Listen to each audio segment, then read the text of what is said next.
नमस्कार, जय श्री महाकाल। दुर्लभ कश्यप गैंग से जुड़ी इस वीडियो सीरीज में आप सभी का स्वागत है। दोस्तों, दुर्लभ कश्यप के जाने के बाद दुर्लभ कश्यप के दोस्तों ने दुर्लभ कश्यप की गैंग को बखूबी एक एकजुट करके रखा। लेकिन एक तरफ से अगर हम देखें तो एक सत्य को स्वीकारना भी हमारे लिए बहुत बड़ा काम हो जाता है कि दुर्लभ कश्यप के जाने के बाद दुर्लभ कश्यप के दोस्त सिर्फ खुद की गिरफ्तारी को बचाने के लिए जगह जगह पर छुपते फिरे और दुर्लभ कश्यप के अंतिम संस्कार के समय भी कुछ दोस्त वहां पर मौजूद नहीं थे। खैर दोस्तों, हम बात करते हैं राजदीप मंडलोई, चैन सीके और कुणाल डोरेमोन की। तो ये तीनों बाहर ही थे।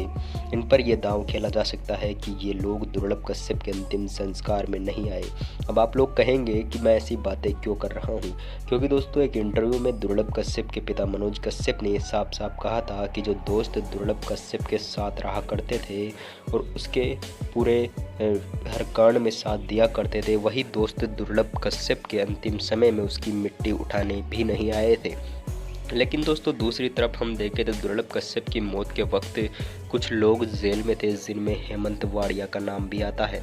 दोस्तों आपको बता दें कि दुर्लभ कश्यप की जब मौत हुई तब हेमंत वाड़िया और रोशन शर्मा पहले से ही जेल में थे। दोस्तों इनका एक कारण यह भी था क्योंकि इन्होंने एक बड़ा कांड कर दिया था। दोस्तों हेमंत वाड़िया की हाल ही में पेशी हुई थी और पेशी को लेकर अब हेमंत वाड़िया की रिहाई चर्चा में आ गई है।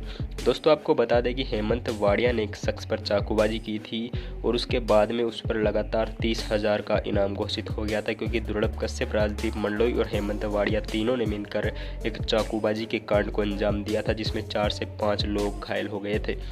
उसी के बाद दोस्तों दुर्लभ कश्यप और उसके 2 अन्य साथियों को, जिसमें राजदीप मंडलोई और हेमंत वाड़िया भी शामिल थे, इन तीनों को गिरफ्तार कर लिया जाता है। इसके बाद में दोस्तों दुर्लभ कश्यप और राजदीप मंडलोई नाबालिग होने के कारण उस केस से रिहा हो जाते हैं, जबकि हेमंत वाड़िया जो इन दोनों में बड़ा था और बालिग था, उसको पुलिस अरेस्ट कर लेती है। लेकिन कुछ दिन बाद में ही वो फरारी काटने लग जाता है, वहाँ से फरार हो जाता है। लेकिन कुछ समय बाद उस पर 30,000 का इनामी बदमाशी घोषित कर दी गई और उस पर इनामी बदमाश घोषित होने के बाद जब हेमंत वाड़िया के घर वालों ने समझाया तो हेमंत वाड़िया ने खुद को पुलिस को सरेंडर कर दिया।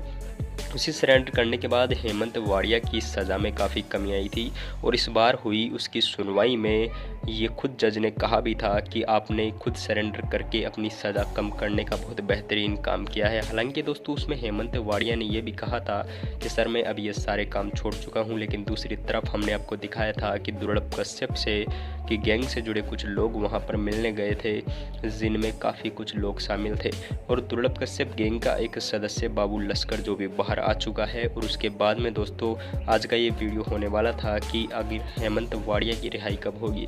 दोस्तों हेमंत वाड़िया की पेशी अंतिम चरण में चल रही है और उसकी रिहाई जल्द ही 1 महीने के भीतर हो जाएगी, क्योंकि दोस्तों एक बार रिहाई या फिर एक बार पेशी होने के बाद कोर्ट में अगले 15 दिन से पहले की तारीख नहीं दी जाती है। हालांकि दोस्तों समर्पण का केस है, इसलिए हेमंत वाड़िया को जल्द छोड़ने पर विचार किया जा रहा है। इसी के साथ दोस्तों आपको बता दें कि 1 महीने के अंदर हेमंत वाड़िया बाहर आ जाएगा। खैर दोस्तों आपको क्या लगता है, हेमंत वाड़िया के बाहर आने के बाद क्या दुर्लभ कश्यप गैंग वापस से उज्जैन पर अपना सिक्का चला पाएगी? कमेंट सेक्शन में लिखना ना भूलें। मिलता हूँ नेक्स्ट वीडियो में नई खबर के साथ, तब तक के लिए जय हिंद, जय भारत, नमस्कार।